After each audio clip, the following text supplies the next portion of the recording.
Aqui no Grupo Primo eu gosto da cultura do presencial. E tem muitas empresas gigantescas que também gostam da cultura do presencial e mesmo aquelas que às vezes são híbridas, têm o seu espaço que é importante para a cultura do negócio. Você também tem os fundos de renda urbana, eles são o lado raiz dos fundos imobiliários, porque os fundos de renda urbana eles vão investir em ativos como loja de rua, supermercado, farmácia, restaurante, agência bancária, até universidade. Então estar exposto a esse tipo de fundo é quase como ter um pedaço do dia a dia das pessoas. Não importa o cenário econômico, a gente sempre vai precisar comprar comida, remédio e estudar. Concorda comigo? Um último tipo de fundo é o FOF. O FOF é um fundo de fundos. Um fundo de fundos é basicamente um fundo que investe em todos os outros. Então no mercado de FIIs, a gente encontra os FOFs que investem em outros fundos imobiliários, que seria como você contratar um chefe para preparar um prato com os melhores ingredientes possíveis. Então ele vai escolher os melhores fundos para você, o que é ótimo, né? Porque se você não tem tempo ou conhecimento para analisar cada um, ele vai fazer isso por você. E aí é por isso que ele é perfeito para diversificar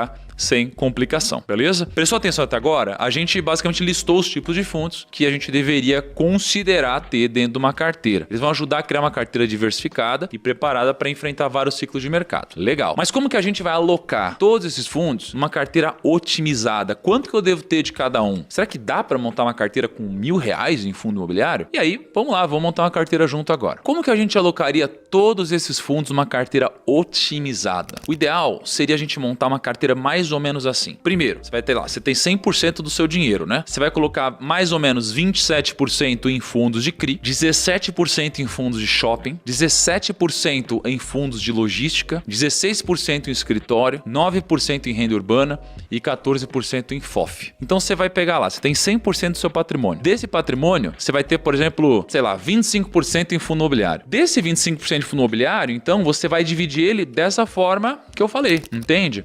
Então, não sei quanto que você vai querer ter de fundo imobiliário na sua carteira, mas o quanto você tiver, a ideia é que você tenha uma alocação parecida com essa que eu falei. Ah, Thiago, mas precisa ser 14%, não pode ser 15%? Cara, é claro que vai ter uma variação, até porque os preços vão variar, mas a ideia é você buscar algo parecido com isso. Então assim, não precisa levar ferro e fogo. Pode ser que você tenha algumas outras preferências, outras necessidades e talvez essa composição não funcione